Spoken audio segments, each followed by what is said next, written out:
السلام عليكم، مرحبا بكم في قناة عواطف ام زيد مرة اخرى في فيديو اخر.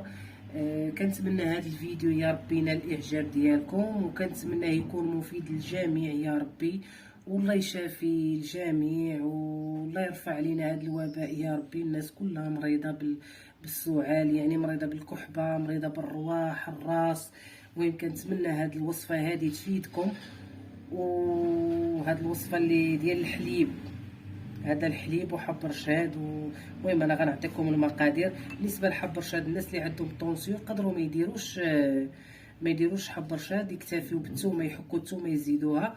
بالنسبه للوصفه الثانيه انا غادي نعطيكم الوصفه. بالنسبه للوصفه الثانيه هي التمر ومريوه. مريوه راه معروفه، الناس كيعرفوها، الاكثر ديال الناس كيعرفوها، راه كاينه في الباديه، راني غادي نذكرها فين غادي تلقاوها. راها حاره بزاف، ما تكثروش منها.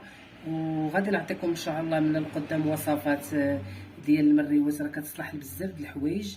المهم كنتمنى هذا ماشي امر غير فضل، ديروا لي الجرس، تفعلوا الجرس وديروا ابوني باش يبقى يوصلكم الجديد ديالي. واللي عجباتو الوصفه يخلي لي في الكومونتير ويدير لي لايك.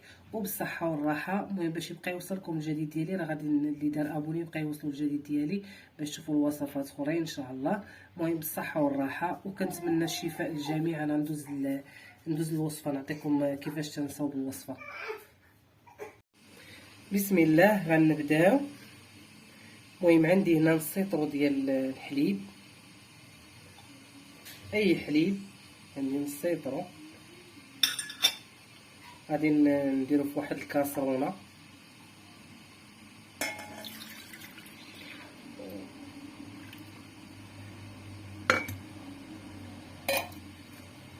غادي ناخد هاد المعالقه ديال الكركم، معالقه الكركم يعني كبيره ما عامراش. وعندي هنايا البزار معالقه صغيره.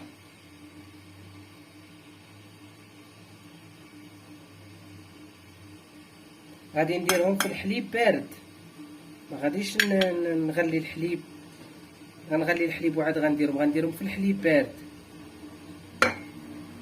وغادي نضيف عليهم معلقه ديال النافع صغيره، معروف على النافع راه فيه بزاف د الفوائد، راه مزيان. ومليحه. بالنسبه للملحه كل واحد كيبقى اختياري، يعني اللي بغى يدير الملحه بالنسبه للناس الطونسيون، اللي بغى يدير الملحه، اللي ما بغاش يديرها غير هي مع البيض وداكشي. كيخص دير الملحه باش ما تجيومش ديك المروره، يعني الملحه شويه كتبنن داك الحليب مع البيض. هنا معلقه ديال النافع ومليحه.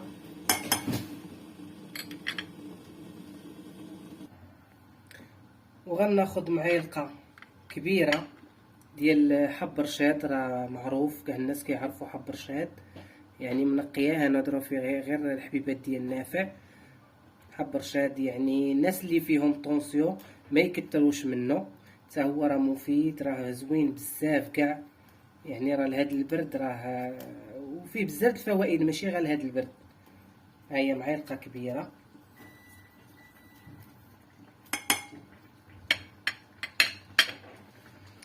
وبالنسبه للزنجبيل اللي هو السكينجبير، هذا عرق.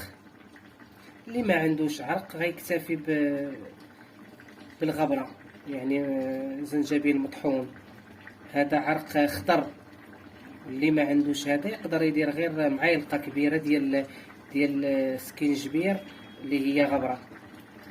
انا غناخد هاد الطريف هذا، ها هو بعد ما غسلته ونقيته غادي نحكو. غادي ناخد هاد الحكاكه هذه، غادي نحك فيها غنحكو حتى هو في الحليب. كنعاود نذكر اللي ما عندوش هاد العرق يدير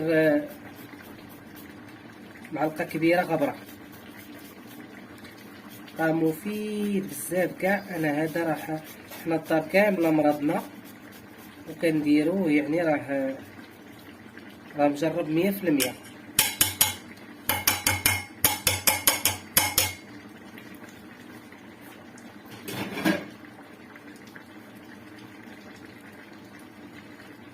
دابا غادي ناخدو، غادي نشعل عليه البوطه.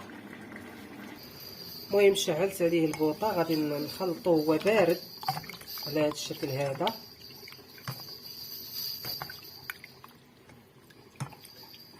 غنخلطو هو بارد على هذا الشكل هذا.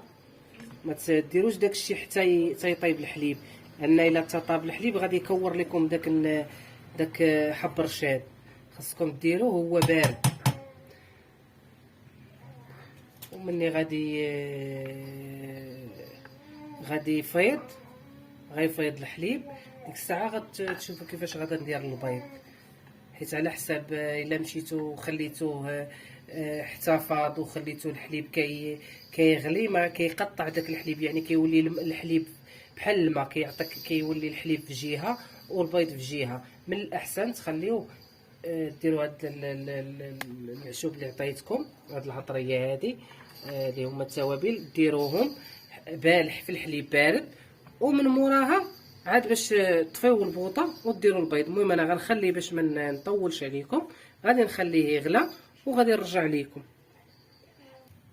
المهم ها هو غلى على هذا الشكل هذا، راه كيولي بحال خاتر شويه.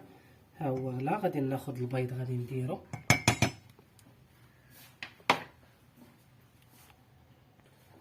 ها هو على هذا الشكل هذا، ها هو فاض.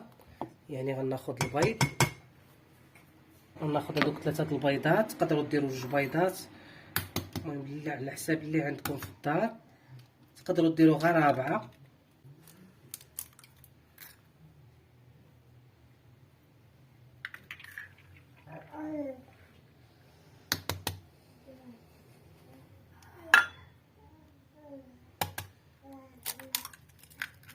باش كنديرهم في الزلافه باش ما الا طاحت ليا شي حاجه.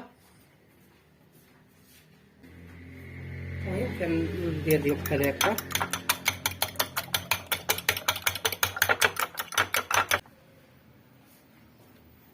وغادي نخوي دوك 3 البيضات، غادي نحرك مزيان.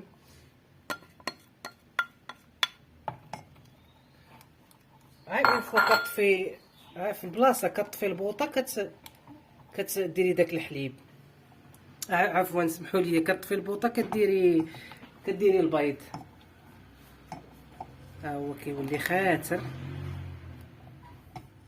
هذيك السخونيه ديال الحليب راه هي كطيب داك البيض على هذا الشكل هذا. ها الا مشيتو حتى درتو البيض والبوطه شاعله، يعني كنعاود نذكر، داك الحليب كيولي الحليب في جهه والماء في جهه، يعني ما كيولي مقطع، بحال كيولي عندك الحليب بحال خاسر. ها هو على هذا الشكل هذا.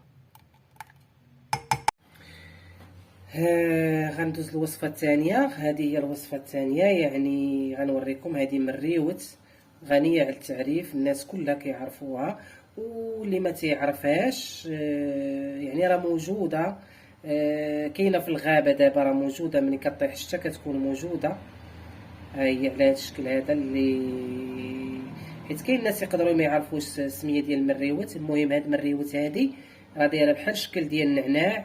ها هي دايره بحال النعناع وخضراء، كتكون في الباديه في الغابه كما قلت لكم. واللي ما عرفاش راه موجوده في الاسواق، يعني كيبيعوها الناس اللي كيبيعوا داكشي ديال الربيع والتخليطه ديال النعناع. المهم راه كتكون موجوده عندهم، كيبيعوا العشوب راه موجوده عندهم. هي راه مفيده بزاف، راه غنعطيكم بزاف الوصفات، هي كتصلح لبزاف د الحوايج. المهم على بركه الله. وعندنا هنا تميرات، عندنا 5 تميرات. غادي ناخذ التمر، غادي نحلو.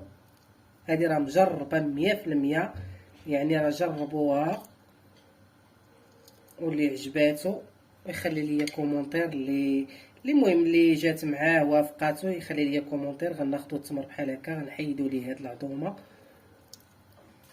غناخذ 5 تميرات ولا 3، المهم اللي كل واحد وعلاش قدر. تقدروا ديروا 3، تقدروا ديروا 5. ديروها لمدة 5 أيام. كل نهار غتاخدو وحدة ملي تبغيو تنعسو. المهم تاخدو هداك الحليب وداكشي اللي صوت اللي سبق ليا حضرت وشفتوه معايا، وتاخدو هاد التميره وتنعسو وما تشربوش الماء. وغناخد واحد الوريقه بحال هكا، وريقه صغيره، بعد ما غسلتها راه مغسوله هادي، غناخد هاد الوريقه وغادي نديرها وسطها بحال هكا، وسط التمره، حيت هي راه حاره بزاف. غنسد عليها بحال هكا، غادي نعمرهم كاملين. بالنسبه للورقه الا كانت كبيره بحال هكا غادي نقسمها على جوج، غادي نعمرهم كاملين على هذا الشكل هذا. هانتوما كلشي كيكحب، كلشي مريض. انا الشرجم عندي في الكوزينه، يعني شي حد دايز وكيكحب. الله يرفع علينا هذا الوباء يا ربي. وجربوها وردوا عليا، راها مفيده بزاف كاع. كنعاود نذكر ما تنساونيش من ابوني ودي لايك على هذا الشكل هذا.